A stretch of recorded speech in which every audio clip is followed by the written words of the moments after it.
Assalamualaikum warahmatullahi wabarakatuh. Perkenalkan, saya Ulin Hayah. Di sini saya akan menjelaskan konsep SIA Expenditure Cycle perusahaan Mecha Bakery Akuntansi FE Unisula. Nah, sebelumnya apa itu sistem informasi akuntansi? Menurut Romney dan Silver, sistem informasi akuntansi adalah sistem yang dapat mengumpulkan, mencatat, menyimpan, dan memproses data untuk menghasilkan informasi bagi para pembuat keputusan. Dalam sistem informasi akuntansi ini memiliki beberapa sistem-sistem bagian atau sistem yang berupa siklus-siklus akuntansi. Siklus akuntansi ini menunjukkan prosedur akuntansi mulai dari data sampai ke proses pencatatan atau pengolahan akuntansinya. Dalam siklus akuntansi, salah satunya ada siklus pengeluaran atau bisa disebut juga dengan expenditure cycle. Nah, expenditure cycle ini adalah rangkaian kegiatan bisnis operasional pemrosesan data terkait yang berhubungan dengan pembelian serta pembayaran barang dan jasa. Nah, dalam expenditure cycle ini ada 3 kegiatan bisnis. Yang pertama memesan barang, persediaan, dan jasa. Yang kedua menerima dan menyimpan barang, persediaan, dan jasa. Dan yang ketiga membayar untuk barang, persediaan, dan jasa. Pengendalian intern Mecha Bakery ini ada pemisahan fungsi, SDM, transaksi, otorisasi, dan pembandingan. Nah, di sini adalah fungsi-fungsi yang terkait dalam sistem akuntansi pembelian bahan baku. Yang pertama ada fungsi produksi yang bertanggung jawab atas aktivitas berhubungan dengan jenis, jumlah, dan kapan bahan tersebut akan diperlukan dalam proses produksi. Kemudian fungsi gudang yang bertanggung jawab untuk mengajukan permintaan pembelian bahan baku sesuai dengan posisi persediaan yang ada di gudang untuk menyimpan barang yang telah diterima oleh fungsi penerimaan. Untuk barang-barang yang langsung dipakai atau tidak diselenggarakan persediaan barang di gudang, permintaan pembelian diajukan oleh pemakai barang. Kemudian ada fungsi pembelian yang bertanggung jawab untuk memperoleh informasi mengenai harga barang, menentukan pemasok yang dipilih dan pengadaan barang, serta mengeluarkan order pembelian kepada pemasok yang dipilih. Kemudian ada fungsi penerimaan barang yang bertanggung jawab untuk melakukan pemeriksaan terhadap jenis, mutu, kuantitas barang yang diterima dari pemasok guna menentukan atau tidaknya barang tersebut diterima oleh perusahaan. Kemudian ada fungsi akuntansi yang bertanggung jawab atas pencatatan yang berhubungan dengan transaksi persediaan bahan baku dan fungsi pencatat utang. Dalam sistem informasi ini, pembelian fungsi pencatat persediaan bertanggung jawab untuk mencatat harga pokok persediaan barang yang dibeli ke kartu persediaan. Sedangkan fungsi pencatat utang bertanggung jawab untuk mencatat transaksi pembelian ke dalam register bukti kas keluar. Nah, kemudian pemisahan fungsi pada sistem pembelian bahan baku. Yang pertama ada bagian gudang yang membuat daftar permintaan bahan baku berdasar permintaan bagian produksi dan menerima produk dari supplier. Kemudian bagian produksi yang melakukan proses produksi dan apabila bahan baku yang diperlukan habis, bagian produksi ini menghubungi bagian gudang agar dibuatkan daftar bahan baku yang akan dibeli. Selanjutnya ada bagian pembelian yang menerima daftar permintaan bahan baku dari bagian gudang lalu melakukan purchase order. Kemudian ada supplier yang menerima dokumen purchase order dari bagian pembelian serta menyediakan barang sesuai dokumen purchase order.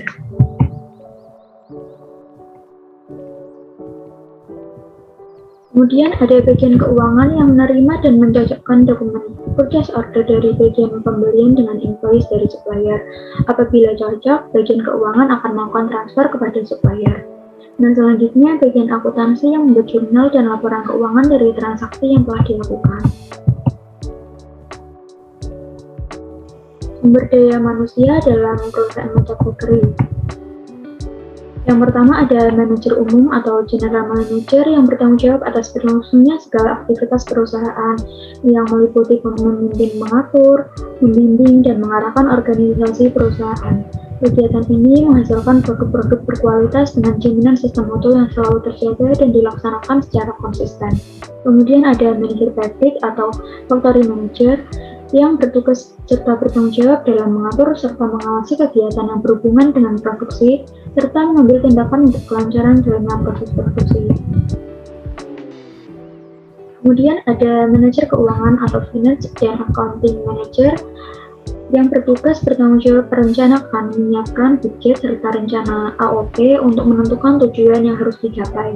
Kemudian ada manajer personalia yang mempunyai fungsi merencanakan, mengkoordinir, mengarahkan, serta mengendalikan aktivitas kepersonaliaan yang mencakup korelasi industrial, administrasi kepegawaian, keamanan, kehumasan, dan pelayanan umum untuk mendukung proses pencapaian tujuan meja bakery, baik jangka pendek dan juga jangka panjang. Kemudian ada manajer pemasaran yang bertanggung jawab mengkoordinir distribusi produk ke wilayah pemasaran, melakukan tugas penjualan dan permintaan produk, menyiapkan rencana penjualan dan permintaan produk, serta merencanakan dan perancangan produksi dan menghasilkan rencana penjualan dan permintaan produk. Kemudian purchasing office yang bertugas memutuskan dan memelihara prosedur pembelian untuk mengendalikan aktivitas pembelian, mengesahkan dokumen pembelian sebelum dokumen dikirim ke pemasok, serta memilih dan mengevaluasi pemasok atau supplier yang telah ditetapkan. Kemudian otorisasi pada perusahaan meja bakery. Nah, dalam pemesanan atau pembelian bahan baku di perusahaan meja bakery ini, otorisasi dilakukan oleh bagian pembelian atau manajer pembelian. Apabila daftar permintaan barang sudah sesuai dengan proses order, maka akan dibuat surat jalan yang diotorisasi dan diberikan kepada supplier. Sedangkan jika terdapat kesalahan, dokumen proses order dikembalikan kepada supplier. Kemudian transaksi. Dalam pemesanan atau pembelian bahan baku meja bakery, transaksi dilakukan setelah adanya otorisasi oleh bagian pembelian dan menunjukkan dokumen purchase order. Bagian keuangan akan melakukan transfer kepada supplier setelah barang yang diterima sesuai dengan dokumen purchase order. Kemudian pembandingan dalam pemesanan pembelian bahan baku ini, perusahaan meja bakery, pembandingan dilakukan untuk melihat supplier atau pemasok dengan penawaran barang yang terbaik sehingga dapat diproduksi sesuai dengan selera konsumen. Nah, pencatatan pembelian bahan baku, catatan-catatan akuntansi yang digunakan pada sistem akuntansi pembelian menurut Mulyadi ini, yang pertama ada bukti kas keluar, jurnal yang digunakan untuk mencatat transaksi pembelian. Kemudian jurnal pembelian, jurnal ini digunakan untuk mencatat transaksi pembelian. Kemudian ada kartu utang yang digunakan untuk catatan pembantu yang berisi rincian mutasi dan saldo utang perusahaan kepada tiap-tiap krediturnya. Kemudian ada kartu persediaan yang merupakan buku pembantu yang berisi rincian mutasi jenis persediaan. Narasi pembelian bahan baku. Yang pertama, bagian gudang membuat daftar permintaan bahan baku berdasarkan permintaan dari bagian produksi. Dokumen daftar permintaan diserahkan kepada bagian pembelian untuk selanjutnya dilakukan proses purchase order. Dokumen purchase order ini diserahkan kepada supplier, sedangkan dokumen purchase order yang lain diserahkan ke bagian gudang. Bagian dari supplier diterima bagian gudang, yang kemudian dilakukan proses pencocokan berdasarkan purchase order oleh bagian gudang. Selanjutnya, saat pencocokan, bila terjadi barang yang tidak sesuai dengan proses order, maka akan dikembalikan ke supplier. Apabila barang cocok, akan dibuat surat jalan yang kemudian diotorisasi untuk diberikan kepada supplier. Ketika barang cocok, bagian gudang akan melakukan proses pengupdatean atau PPIC yang kemudian disimpan oleh bagian pembelian. Ketika cocok, dokumen purchase order juga diberikan kepada bagian keuangan untuk dicocokkan dengan invoice yang dikirim oleh supplier. Apabila tidak cocok, maka bagian keuangan akan menghubungi dan meminta supplier melakukan pembetulan. Apabila cocok, dokumen purchase order akan disimpan oleh bagian keuangan dan akan dilakukan transfer berdasarkan invoice. Setelah transfer, bagian keuangan akan menyimpan invoice. Dari bukti transfer akan dibuat jurnal yang kemudian akan disimpan oleh bagian akuntansi.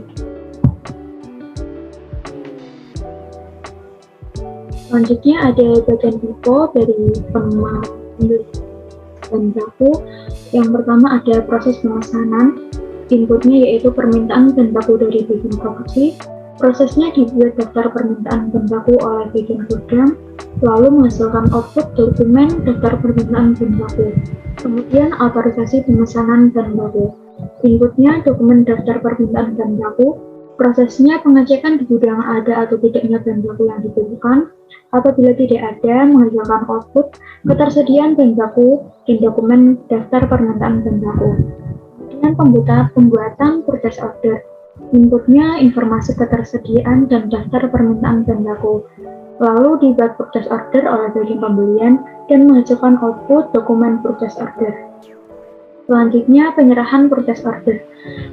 Inputnya yaitu dokumen purchase order yang diserahkan kepada supplier dan dokumen purchase order yang salinan diserahkan ke bagian gudang dan menghasilkan bahan baku dari supplier. Selanjutnya yaitu otorisasi penerimaan bahan baku. Inputnya bahan baku dari supplier yang diterima oleh bagian gudang dan dilakukan pencocokan antara barang yang diterima dengan dokumen purchase order. Menghasilkan output ACC dari bahan baku supplier. Selanjutnya, otorisasi pembayaran pesanan. Inputnya yaitu dokumen purchase order dan invoice dari supplier yang dilakukan pencocokan antara invoice dari supplier dan dokumen purchase order. Apabila sudah cocok, bagian keuangan ini akan melakukan pembayaran kepada supplier dan menghasilkan output laporan penerimaan barang dan bukti transfer oleh bagian keuangan. Selanjutnya ada pencatatan transaksi yang inputnya invoice dan bukti transfer dan dilakukan pencatatan transaksi dan pembuatan jurnal oleh bagian akuntansi sehingga menghasilkan output laporan keuangan. Terima kasih, sekian dari penjelasan saya. Kurang lebihnya mohon maaf. Wassalamualaikum warahmatullahi wabarakatuh.